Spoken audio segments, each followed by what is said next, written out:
الله لا إله إلا الله محمد رسول الله عليه صلاة الله لا إله إلا الله لا إله إلا الله محمد رسول الله عليه صلاة الله نحمده ونصلي على رسوله الكريم اعوذ باللہ من الشیطان الرجیم بسم اللہ الرحمن الرحیم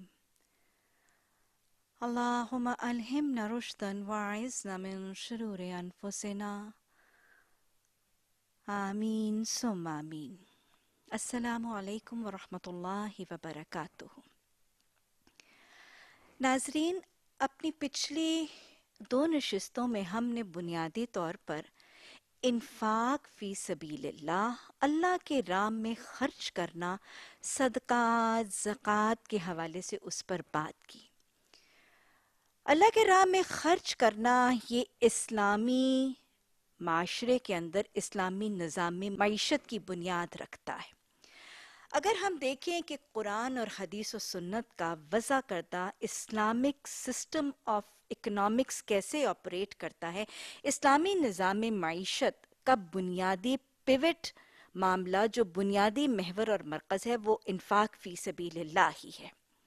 اور ایک اسلامی معاشرے میں معاشی نظام اور ڈھانچہ کیسے چلتا ہے، وہ محض بہت سادہ سا طریقہ ہے۔ ہوتا کیا ہے کہ کچھ اسلامی معاشرے میں جو اوپر والا صاحب مال طبقہ ہے، وہ اللہ کی محبت میں، رضا جوئی کے شوق میں، جنت کی قیمت ادا کرنے کی طلب اور تڑپ میں اپنا دل پسند مال اللہ کی راہ میں خرچ کرتا ہے۔ نیکی کی طلب اور تڑپ میں جب یہ دل پسند مال راہ للہ خرچ ہوتا ہے تو یوں صرف ان کا مال ہی پاک نہیں ہوتا، بلکہ ان کے دل سے مال کی محبت، ہرس، ہوس، طمع، لالچ، بخل جیسے گندے جذبات بھی نکلتے ہیں۔ دل خالی ہوتا ہے اللہ کے رسول صلی اللہ علیہ وسلم اور قرآن کی محبت کے لیے، اور معاشرے کے کمزور طبقے کی خبرگیری اور دکھ اور حساسیت کے لیے۔ یہ فائدہ تو اوپر والے طبقے کو ہوتا ہے، لیکن جب یہ مال ان کے ہاتھوں سے بہہ کر نچلے طبقے میں آتا ہے تو یہ صرف ان کی بھوک اور پیاس مٹا کر، ان کے جسموں کو ڈھانپ کر، ان کو بیماروں کو بیماری کی دوا کے پیسے ہی فراہم نہیں کرتا، بلکہ معاشرے کے اندر چوریاں، رہزنیاں، ڈکیتیاں اور حیا سوزیاں اور خود سوزیوں کے جو سانحے برپا ہیں، ان کا بھی خاتمہ اور انسداد کرتا ہے یہ اوپر سے نیچے بہہ کر آنے والا مال۔ صرف یہی نہیں، یہ دونوں طبقے کے درمیان جو آپس میں ایک بغض اور کینے اور حسد کا ماحول تھا، اس کا خاتمہ کر کے یہ اوپر سے نیچے بہنے والا مال دونوں طبقوں کو آپس میں محبت سے، اخوت سے، خیر خواہی اور بھائی چارے کے ماحول میں جوڑ کر آپس میں ایک دوسرے کا بھائی بنا دیتا ہے۔ یہ ہے اسلامی معاشی نظام کا ڈھانچہ، بہترین علیم رب کی طرف سے دیا گیا نظام معیشت ہے۔ لیکن آج ہم اس کے ہٹ کے اور اس کو چھوڑ کر کچھ اور معاشی نظام، مثلا سودی بینکاری نظام جو ہیں، ان کے طریقوں کو وضع کرتے نظر آتے ہیں، اور ہمارا طریقہ بالکل وہی ہے جو کہا گیا، مانگتے پھرتے ہیں اغیار سے مٹی کے چراغ، اپنے خورشید پہ پھیلا دیے سائے ہم نے۔ لیکن اگر آج دیکھیں تو قرآن و حدیث کا اتنا خوبصورت وضع کردہ معاشی نظام ہونے کے باوجود آج ہمارے معاشرے میں اس نظام کا فقدان ہے، اور اسی نظام کے فقدان اور اسی اکنامک سیٹ اپ اور سرکولیشن آف ویلتھ اور ڈی سینٹرلائزیشن آف ویلتھ کا تصور جو اسلام میں موجود ہے، اس کی عدم موجودگی کی بنیاد پر آج معاشرے میں یہ لوٹ مار، رہن زنیاں، ڈکیتیاں اور یہ حیا سوزیاں اور خود سازیوں کا طریقہ جو ہے، اس کا بازار گرم ہے۔ یہ کیوں ہے؟ یہ سب کیوں ہے اور اس کی وجہ کیا ہے؟ وجہ ناظرین بڑی سادی اور بڑی آسان اور بڑی آسانی سے سمجھ آنے والی ہے۔ اصل میں شیطان وَلَا تَتَّبِعُوا خُطُوَاتِ الشَّيْطَانِ إِنَّهُ لَكُمْ عَدُوٌّ مُبِينٌ. یہ شیطان جس دن جنت سے نکالا گیا تھا اس نے اسی دن کہہ دیا تھا میں ان کے آگے سے پیچھے سے دائیں سے بائیں سے ان پر حملے کروں گا. آج شیطان مسلمانوں کا دین اسلام ان کے ایمان لوٹنے میں سرگرم عمل نظر ہی نہیں آ رہا بلکہ کامیاب ہوتا بھی نظر آتا ہے. جب وہ ایمان لوٹتا ہے اور جب ایمان لٹ جاتا ہے تو پھر ایمان کے اسباب اور ایمان کے سارے معاملے وہ بھی کٹ جاتے ہیں، وہ بھی اٹھ جاتے ہیں. ایمان کے اسباب، مسلمان کے ایمان کا تقاضا والذین آمنوا اشد حبا للہ، مومن اللہ کی محبت میں شدید ہوتا ہے. ایمان کا دوسرا تقاضا تم اس وقت تک مومن نہیں ہو سکتے جب تک محمد صلی اللہ علیہ وسلم نے فرمایا میں تمہیں سب چیزوں سے زیادہ محبوب نہ ہو جاؤں. تیسرا تقاضا تم اس وقت تک مسلمان نہیں، مومن نہیں ہو سکتے جب تک تم اپنے مومن بھائی کے لیے وہی پسند نہ کرو جو اپنے لیے. اور چوتھا ایمان کا تقاضا بخاری شریف میں بتایا گیا کہ تم میں سے کوئی اس وقت تک مومن نہیں ہو سکتا جب تک وہ خود پیٹ بھر کر سو جائے اور اس کا ہمسایہ بھوکا سو جائے. جب شیطان ایمان لوٹتا ہے، ایمان جب لٹتا ہے، دین جب لٹتا ہے، اسلام جب لٹتا ہے تو اسلام اور دین اور ایمان کے اسباب بھی اٹھ جاتے ہیں. اللہ کے رسول صلی اللہ علیہ وسلم کی، مومنوں کی محبت اٹھتی ہے اور معاشرے کے کمزور طبقے کی معاونت اور اعانت کی خواہش اور خبرگیری کا طریقہ اٹھ جاتا ہے. محبتوں کے پیمانے بدل دیتا ہے شیطان. جب دل سے اللہ اور اللہ کے رسول صلی اللہ علیہ وسلم کی محبت اٹھ جاتی ہے، دل کچھ خالی ہوتا ہے تو شیطان انڈیل دیا کرتا ہے پھر دنیا کی محبوب چیزوں کی محبت، جسے قرآن نے حب الشہوات کہہ کر پکارا ہے.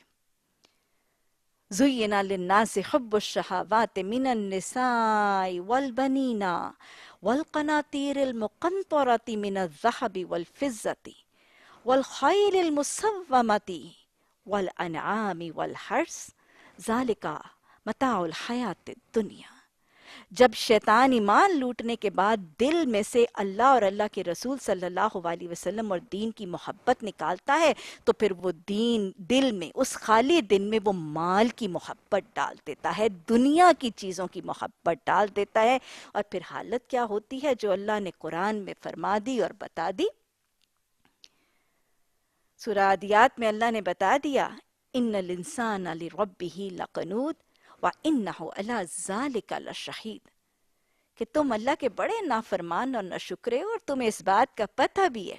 اور اس کی وجہ کیا ہے؟ وَإِنَّهُ لِحُبِّ الْخَيْرِ لَشَدِيدٌ، تمہیں اصل مال کی محبت تمہارے دل میں بہت شدید گھر کر گئی.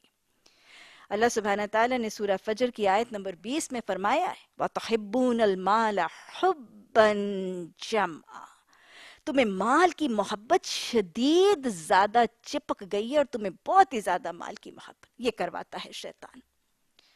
اور جب شیطان دل میں مال کی اس قدر محبت ڈالنے میں، اصل محبتوں کا محور مرکز اٹھانے اور یہ دنیا کی خوشائن زندگی کی محبتیں ڈالنے میں کامیاب ہو جاتا ہے، اپنے مال اور دنیا کی محبتوں کے وسوسے ڈال دیتا ہے، تو پھر ظاہر ہے محبوب چیز کو سمیٹنے کی خواہش تو بڑھتی ہی ہے، ہر محبوب چیز کو اپنے پاس رکھنے کی خواہش.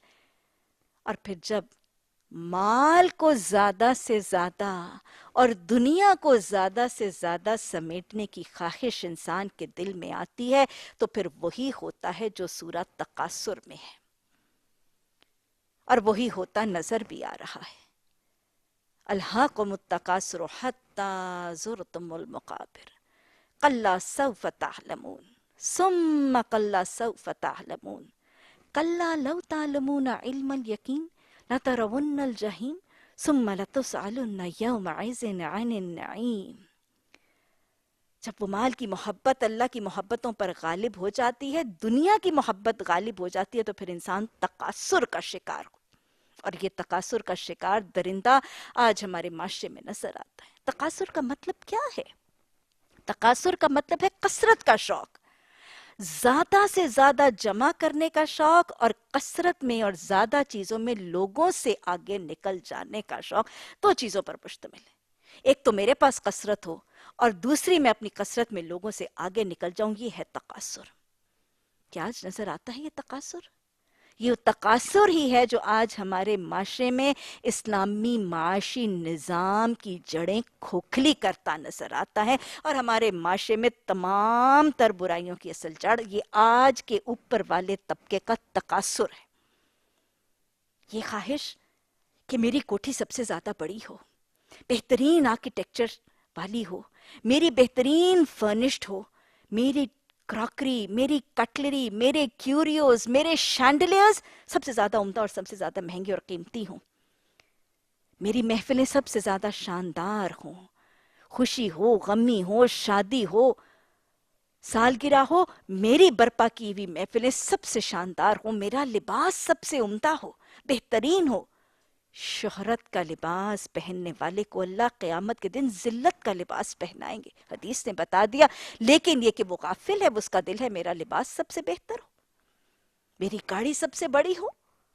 یہ تکاثر کا شوق انسان کے دل میں جب آ جاتا ہے تو الہاکم التکاثر، پھر وہ انسان کو غافل کر دیتا ہے، غافل ہے۔ اور انسان آج اس تکاثر کے شوق میں حقیقتاً غالب ہے، ایسا غافل ہے کہ اس کو بھول ہی جاتا ہے۔ ثم لتسألن یومئذ عن النعیم، کہ یہ جو تو تکاثر سے مزید تر سمیٹ کر لوگوں سے مزید آگے بڑھنے کے چکر میں اتنا سمیٹ رہا ہے، یہ تیرا وبال جان بن جائے گا۔ یہ تکاثر کے شوق میں اسے مکمل طریقے سے یہ بھول جاتا ہے کہ یہ جو نعمتوں کی کثرت جمع کر رہا ہے اس کے بارے میں سوال بھی ہوگا۔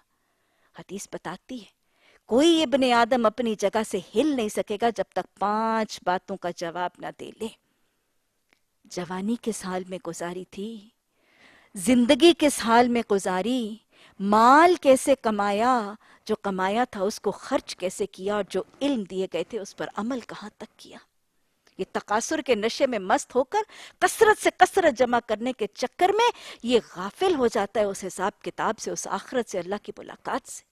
حالانکہ اللہ سبحانہ تعالیٰ نے قرآن میں واضح طور پر اس مال کے فتنے سے انسان کو آگاہ کیا ہے۔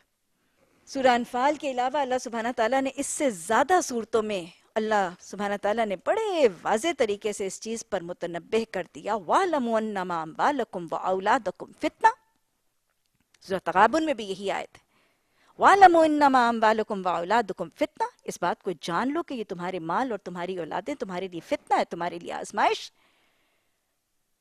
اور اس آزمائش سے کیسے برتنا ہے، اللہ نے سورہ المنافقون کی آیت نمبر 9 میں واضح طور پر مومنوں کو مخاطب کر کے فرما دیا، یا ایھا الذین آمنوا، اللہ کو ماننے والو، اللہ کی ماننے والو، لا تلہیکم اموالکم ولا اولادکم عن ذکر اللہ، اے مومنو ایمان لانے والو، تمہارے یہ مال، ان کی کثرتوں کا شوق، اپنی اولادوں کو ترقی سے ترقی پہ پہنچانے کا شوق تمہیں اللہ کے ذکر سے غافل نہ کر دیں۔ اور ساتھ ہی وارن کر دیا گیا وَمَن يَفْعَلْ ذَلِكَ فَأُولَٰئِكَ هُمُ الْخَاسِرُونَ، جو یہ کام کریں گے نا کہ اپنی مالوں اور اپنی اولادوں کے تقاصر اور ان کی ترقیوں کے شوق میں آ کر ان کو بڑھانے کے شوق میں اللہ کے ذکر سے غفلت برتیں گے، یہی لوگ خسارہ اٹھانے والے ہیں۔ اور یہ خسارہ آج عام ہے، آج یہ خسارہ عام نظر آتا ہے۔ یہ تقاصر کا شوق ایسے بھوت بن کے غفلت کی طرف لے جا رہا ہے کہ حالت وہی ہے جو اللہ سبحانہ تعالیٰ سورہ زخرف میں آیت نمبر 36 اور 37 میں اللہ نے فرما دیا ہے کہ جو شخص اس تقاصر میں زیادہ سے زیادہ جمع کرنے ہرس ہو جاتا ہے، ہوس ہو جاتا ہے، طمع، بخل، لالچ کی طرف مائل ہوتا ہے، حدیث میں آیا نا، آپ صلی اللہ علیہ وسلم نے فرمایا کہ ایک بھوکا بھیڑیا بکریوں کے ریوڑ کا وہ نقصان نہیں کرتا جو ہرس اور ہوس ایمان کا کرتا ہے۔ مال کے تقاصر کے شوق میں ہوتا کیا ہے؟ سورہ زخرف میں اللہ فرماتے ہیں وَمَن يَعْشِ عَن ذِكْرِ الرَّحْمَنِ وَمَن يَعْشِ عَن ذِكْرِ الرَّحْمَنِ نُقَيِّضْ لَهُ شَيْطَانًا فَهُوَ قَرِينٌ، کہ جو اللہ کے ذکر سے، اللہ کی باتوں سے، اللہ کی یاد دہانی سے غافل ہو جاتا ہے، پھر اللہ سبحانہ تعالیٰ اس پر ایک شیطان مسلط کر دیتے ہیں اور وہ اس کا ساتھی بن جاتا ہے. ایک اور جگہ قرآن میں کہا گیا فَسَا قَرِینَا، یہ شیطان بڑا برا ہم نشین ہے. اگلی آیت میں آتا ہے کہ یہ کتنا برا ہم نشین ہے. وَإِنَّهُمْ لَيَصُدُّونَهُمْ عَنِ السَّبِيلِ، یہ شیطان وہ شخص جو اللہ کے ذکر سے غفلت برتتا تھا اس پر شیطان مسلط کر دیا گیا. یہ شیطان اس کا ساتھی ہم نشین بن گیا. بڑا برا ہم نشین ہے جو کسی کو رفاقت کے لیے میسر آئے یہ اس کو صراط مستقیم کے رستے سے بھٹکا دیتا ہے، اس کو صراط مستقیم سے روک دیتا ہے. اور اس کا حال پتہ ہے کیا ہوتا ہے؟ وَيَحْسَبُونَ أَنَّهُمْ مُهْتَدُونَ، اور اس بھٹکائے ہوئے، اس ہلاکت میں پڑے ہوئے، اس بھولے ہوئے شخص کا، اس غفلت میں پڑے ہوئے، تقاصر میں الجھ کر اللہ کے ذکر کو بھلا دینے والے شخص جس کا ساتھی وہ ہم نشین وہ شیطان ہو گیا تھا، اس کو جب شیطان نے اس کا راستہ گم کر دیا، مور اوور آن ٹاپ وہ یہ بھی خیال کر رہا ہوتا ہے کہ وہ چل بھی سیدھے راستے پر رہا ہے. آج ہمارا معاشرہ بھرا پڑا ہے اس حالت سے. آج مال کی کثرت، دنیا کی چیزوں کی کثرت ایسے حواس پر چھائی ہے کہ واقعی ذکر رحمان سے غفلت ہے. شیطان ہم نشین بن چکے ہیں. صراط مستقیم کا راستہ گویا آنکھوں سے اوجھل ہے، اور جس راستے پر جو چل رہا ہے وہ سمجھ رہا ہے کہ میں ٹھیک ہی چل رہا ہوں. کیونکہ اللہ نے سورہ الانعام میں فرما دیا نا کہ شیطان کیا کرتا ہے؟ وَزُيِّنَ لَهُمُ الشَّيْطَانُ مَا كَانُوا يَعْمَلُونَ، کہ شیطان وہ جو عمل کرتا ہے نا وہی ان کے لیے مزین کر دیتا ہے. ایسی تھپکی دیتا ہے غافلوں کو، ایسی لوری سناتا ہے شیطان ان غافلوں کو کہ ان کو لگتا ہے کہ ہم جو یہ غلط روی پر چل رہے ہیں وہ رویہ ہی ہمارا ٹھیک ہے. اس تقاصر میں الجھے ہوئے، اپنی بڑی سے بڑی کوٹھی کا شوق، بڑی سے بڑی گاڑی کا شوق ہے، کہ جو حدیث بتاتی ہے کہ انسان کے ہرس اور تقاصر کا حال یہ ہے کہ انسان کا حال یہ کہ اس کے پاس 2 وادیاں بھی سونے کی ہوں تو وہ کہے گا کہ مزید اس کے پاس ایک اور ہو. اے ابن آدم تیرا منہ تو قبر کی مٹی ہی بھرے گی. یہی تقاصر آج انسان کو غافل کر رہا ہے. شیطان کی ہم نشینی میں اس کا راستہ گم کر کے اس کو کچھ پتہ نہیں چلتا کہ اس کا راستہ جنت کا راستہ ہے بھی کہ نہیں. آج تقاصر میں الجھا ہوا ہمارا معاشرہ، آج تقاصر میں گم، ہلاکت کا شکار اور غافل معاشرہ حلال اور حرام کی پہچان سے غافل ہے. اللہ نے قرآن میں واضح طور پر فرمایا یا ایھا الذین آمنوا کلوا من طیبات ما رزقناکم واشکروا للہ ان کنتم ایاہ تعبدون. یا ایھا الناس کلوا مما فی الارض حلالا طیبا ولا تتبعوا خطوات الشیطان انہ لکم عدو مبین. انما یامرکم بالفحشاء، وہ تمہیں فحش کا اور منکر کا حکم دیتا ہے. وَأَن تَقُولُوا عَلَى اللَّهِ مَا لَا تَعْلَمُونَ، اور تم اللہ پر وہ باتیں کہو جو تم نہیں جانتے. آج حلال اور حرام کی پہچان سے غافل ہو گیا تقاصر میں الجھ کے شخص. اللہ نے قرآن میں واضح طور پر سورہ بقرہ میں فرما دیا وَلَا تَأْكُلُوا أَمْوَالَكُمْ بَيْنَكُمْ بِالْبَاطِلِ وَتُدْلُوا بِهَا إِلَى الْحُكَّامِ لِتَأْكُلُوا فَرِيقًا مِّنْ أَمْوَالِ النَّاسِ بِالْإِثْمِ وَهُمْ يَعْلَمُونَ، کہ جانتے بوجھتے تم یہ رشوتیں، یہ سفارشیں کر کے لوگوں کے مال ناحق طریقے سے کھاتے ہو. یہ باطل طریقے سے مال نہ کھاؤ. لیکن آج تقاصر میں الجھا ہوا شخص اس رشوت کو اپنے لیے حلال اور جائز سمجھ کے شیطان کے اکساہٹوں میں آ کے غفلت میں کھاتا چلا جا رہا ہے. آج اس تقاصر کے نشے میں مست شخص اس بات سے غافل ہو گیا، اس بات کو بھول گیا، غفلت کا شکار ہو گیا کہ رزق حرام کھانے والے کی تو نہ نماز قبول ہے، نہ صدقہ قبول ہے، نہ دعا قبول ہے. بس وہ غافل ہے اور وہ حرام کھاتا چلا جا رہا ہے. یہ غفلت ہے جو تقاصر پہنچا دیتا ہے. اور پھر یہ تقاصر غافل کر رہا ہے. آج ہمارے معاشرے میں یہ تقاصر جو ڈسا ہوا ہے ہمارے معاشرے کو، یہ غافل کر رہا ہے حقوق اللہ سے. صبح سے شام تک آج کا مرد ایک منی منٹنگ مشین کی طرح کام کر رہا ہے. اپنی نمازوں سے، روزے سے، زکوٰۃ سے، باجماعت نماز کے حقوق سے آج کا مرد غافل ہے. حقوق اللہ سے بھی غافل کر دیتا ہے یہ تقاصر اور کثرت کا شوق، اور حقوق العباد سے بھی دل اٹھا دیتا ہے یہ تقاصر اور کثرت کا شوق. آج کا مرد کثرت کو جمع کرنے اور آج کی عورت اس کثرت کو دکھانے میں اور اس کثرت کو مینٹین کرنے کے چکر میں اتنی مصروف ہے کہ یہ دونوں حقوق اللہ بھی بھلا چکے ہیں اور حقوق العباد بھی بھلا چکے ہیں۔ آج اس کثرت میں الجھے ہوئے مرد و زن کے پاس نہ اپنے بوڑھے ماں باپ کے لیے وقت ہے، نہ ان کی خدمتوں ہے، نہ ان کی خبرگیری کے لیے وقت ہے، نہ رشتہ داروں کی صلہ رحمی کے لیے، اور نہ ہی رشتہ داروں کی عیادتوں کے لیے، اور نہ ہی ان کی خبرگیری کے لیے وقت ہے۔ آج ازواج کے لیے ایک دوسرے کے لیے وقت نہیں، اور سب سے بڑھ کے اس تکاثر کے معاشرے میں، یہ معاشرہ جہاں ایک سے بڑھ جانے کا شوق ہے، اور مال میں اور دنیا میں اور جائیدادوں میں آگے سے آگے نکل جانے کی ریٹ ریس لگی ہوئی ہے، اس میں آج والدین اپنی اولادوں سے بھی غافل ہیں۔ بہترین ہدیہ، وہ بہترین تحفہ جو والدین اپنی اولاد کو دیتے ہیں، وہ تو اعلیٰ تعلیم اور تربیت تھی۔ آج مائیں اور باپ اپنی اولادوں کو وہ بہترین ہدیے اور تحفے دینے سے وہ قاصر ہے، کیونکہ وہ غافل ہے۔ یہ ہیں آج ہمارے معاشرے کے تکاثر کے ڈسے ہوئے گھرانے، جہاں ماں باپ اولادوں سے، اولادیں ماں باپوں سے، ازواج ایک دوسرے سے غافل ہیں، اور ان گھروں کے اندر حرام مال، آسان مال بہہ کے آتا چلا جا رہا ہے۔ یہ بات یاد رکھیے گا، جس گھر کے اندر اتنی غفلت ہو، اور جس معاشرے کے افراد میں اتنی غفلت ہو، اور جہاں آسان اور حرام مال کی اتنی فراوانی ہو کہ یہ حرام مال بہہ کے آتا چلا جا رہا ہو، پھر یاد رکھیے گا یہ مال اچھلتا ضرور ہے۔ یہ تکاثر پھر جنم دیتا ہے ریا کو۔ کثرت سے جب مال جمع ہوتا ہے اور وہ آسانی اور حرام طریقے سے آیا ہے، تو پھر یہ مال ریا کے ذریعے دکھانا، نمود و نمائش کا اگلا کام شروع ہو رہا ہے۔ وَهُمْ يُرَاءُونَ النَّاسَ، وہ دکھاوا کرتے ہیں۔ یہ وہ شخص ہے جو اپنی آخرت سے غافل ہے۔ ارے ریا کی تو نماز شرک تھی، ریا کا تو صدقہ شرک تھا، ریا کا تو روزہ شرک تھا۔ آج ہمارے معاشرے میں تکاثر کے بعد اس تکاثر سے ڈسا ہوا اگلا شخص پھر اپنے اس قصیر مال کا دکھاوا کرتا ہے۔ اس دکھاوے میں اس کو لطف آتا ہے، اس کی انا، اس کی خودی پھولتی ہے، اور اس کے تکبر کو تقویت پہنچتی ہے۔ اپنے اس تکبر کے لیے، اپنے اس تفاخر کے لیے، اپنے اس خود نمائی کے لیے وہ مزید اور مال ریا پر خرچ کرتا ہے، اور اسراف کے دھانے پر کھڑا ہو جاتا ہے۔ وہ اسراف کے دھانے پر کھڑا ہو جاتا ہے، کیونکہ وہ اپنا تکبر، اپنا تفاخر اور اپنے اس مال کی کثرت کو دکھانا چاہتا ہے۔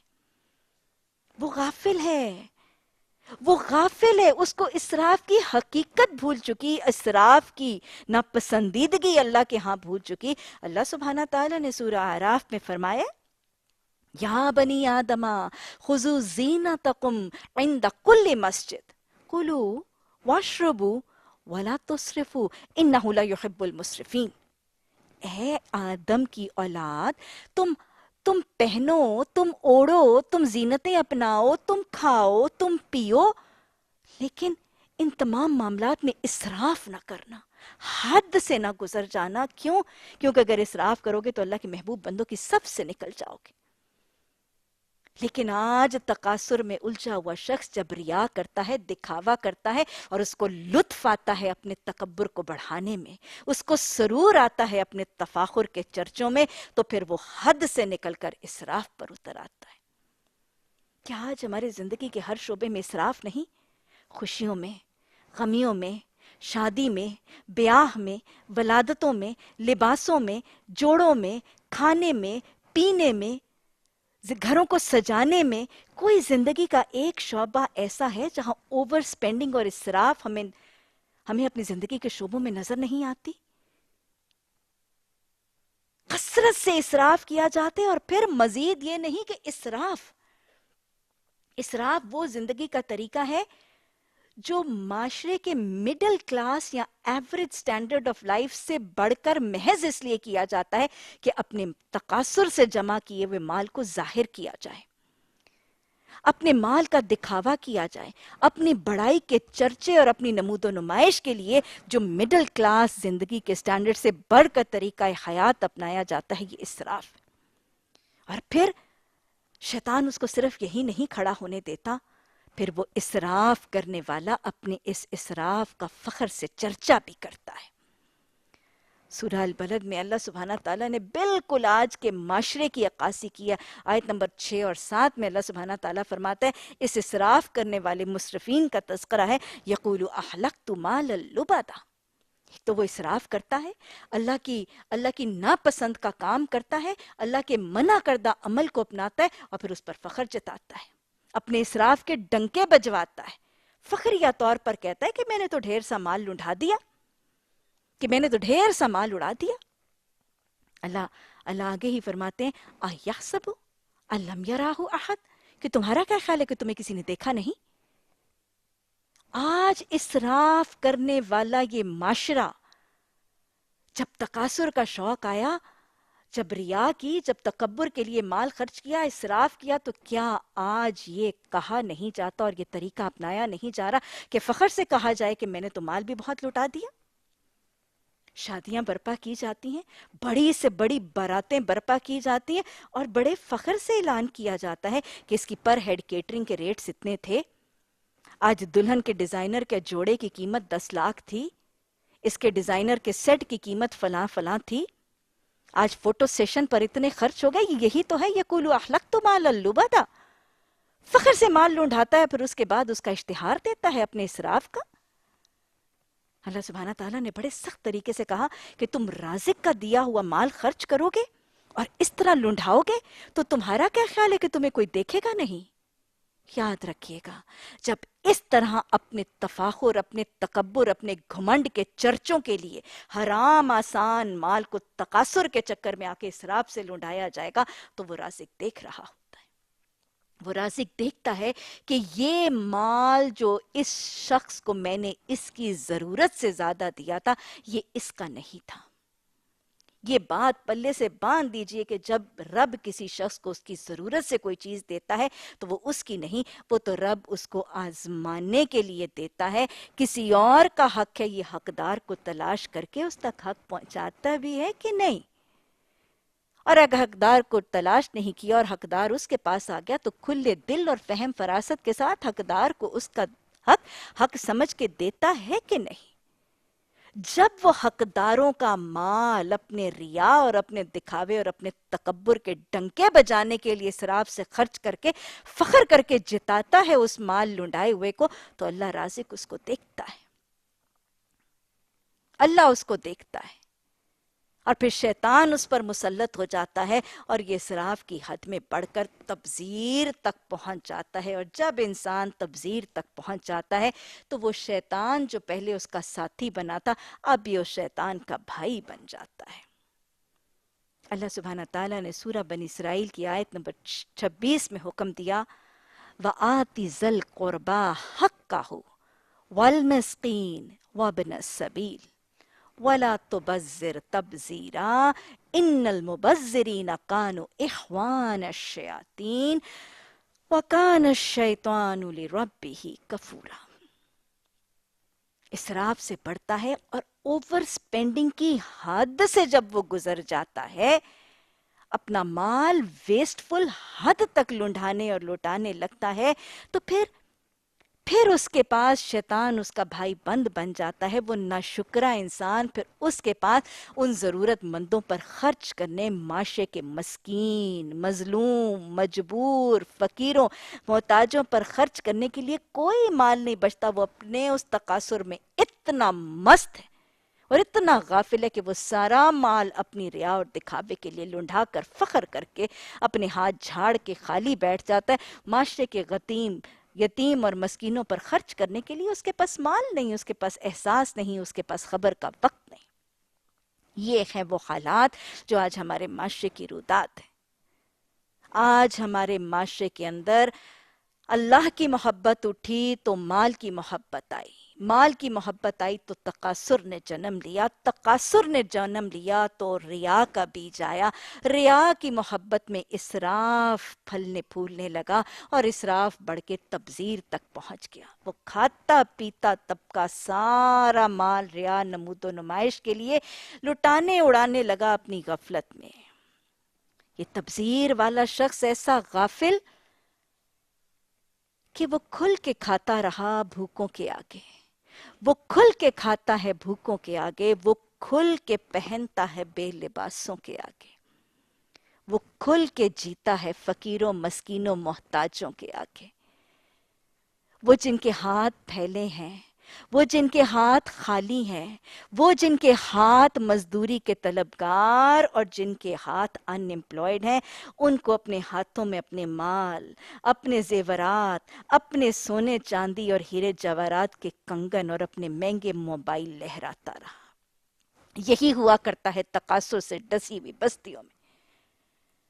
جب اوپر والا طبقہ کھل کے جیتا، کھل کے کھاتا، کھل کے پیتا رہا بھوکوں پیاسوں کے سامنے، تو شیطان نے بھوکوں کے پیٹ کی آگ کو بھڑکا کے ایک شعلہ بنا دیا، اور اس بھوکے کے ہاتھ میں، کسی بھوکے کے ہاتھ میں پھر شیطان وسوسہ ڈال کے پستول پکڑا دیتا ہے، اور وہ راہزنیاں ڈکیتیاں لوٹ مار کرنے لگتا ہے۔ کسی بھوکے کی شرمگاہ کھول کر اس کو قبا گیری زناگیری کی طرف مائل کر دیتا ہے، اور کسی بھوکے کو وہ مایوسی کی دلدل میں دھکیل کر شیطان اس کو خود سوزی اور خودکشی پر مجبور کر دیتا ہے۔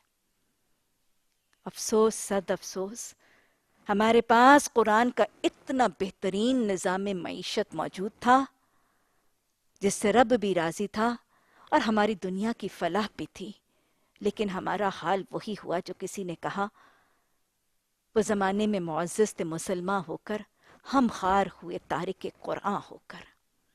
آج ہمارے معاشرے کی یہ رہزنیاں، یہ ڈکیتیاں، یہ اغوا، یہ لوٹ مار، یہ پرس سنیچنگز، یہ موبائل سنیچنگ، اس کی وجہ صرف یہ ہے کہ دل بدلے تھے تو ماحول بدل گیا۔ آج ماحول کو بدلنا چاہتے ہیں تو دل کا بدلنا ضروری ہے۔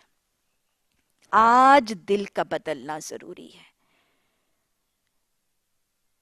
دلوں کو بدلنا ہے، دلوں میں اللہ کی محبت، اللہ کے رسول صلی اللہ علیہ وسلم کی محبت، اس قرآن کی محبت، آخرت کی فکر ڈالنی ہے، اور اللہ کی محبت صرف اور صرف تبھی آئے گی جب اللہ کی پہچان ہوگی۔ اللہ کی پہچان صرف اور صرف تبھی ہوگی جب اللہ کا کلام ملے گا۔ کسی کی پہچان اس کا کلام ہی ہے، اللہ کی پہچان اس کا کلام ہے۔ آج قرآن لوگوں کو تھما دیجئے، آج معاشرے کے حالات کو بدلنا چاہتے ہیں، اس تقاصر سے غفلت کی طرف ڈوبے ہوئے معاشرے کو بدلنا چاہتے ہیں، دلوں کو بدلنا چاہتے ہیں، قرآن تھما دیجئے، قرآن تھما دیجئے، قرآن پڑھا دیجئے، قرآن سکھا دیجئے، قرآن سمجھا دیجئے۔ اس قرآن کو اپنی ذاتی زندگی میں، اپنی گھریلو زندگی میں، اپنی معاشرتی زندگی میں اور اپنی قومی سطح پر اس قرآن کو اپنا آئین، اپنا دستور، اپنا نظام حکومت بنا لیجئے۔ اس قرآن کی وضع کردہ نقالم من اللہ وہ زبردست عبرتناک سزائیں ہوں گی، تو انشاءاللہ وہ دوسرے کنارے پر حالات کو ضرور بدلیں گی۔ اللہ سبحانہ تعالیٰ ہمیں اس قرآن کو تھامنے، اس کو اپنانے، اس کو سیکھنے، اس کو سکھانے، اس کو سمجھنے، اس کو سمجھانے، اس پر عمل کرنے اور اس کے عمل کی طرف مائل اور قائل کرنے کی توفیق عطا فرما۔ یا ارحم الراحمین، یا رحمان، یا رحیم، آج ہم پر، ہمارے گھرانوں پر، ہمارے معاشرے پر، ملک و ملت پر یہ کرم فرما کہ ہمیں اسلام کا یہ تحفہ اس کے نفاذ کی شکل میں عطا فرما دے۔ ربنا لا تزغ قلوبنا بعد إذ هديتنا وهب لنا من لدنك الرحمة إنك أنت الوهاب۔ سبحانك اللهم وبحمدك نشهد أن لا إله إلا أنت نستغفرك ونتوب إليك۔ سبحان ربك رب العزة عما يصفون وسلام على المرسلين والحمد لله رب العالمين۔ آمین ثم آمین۔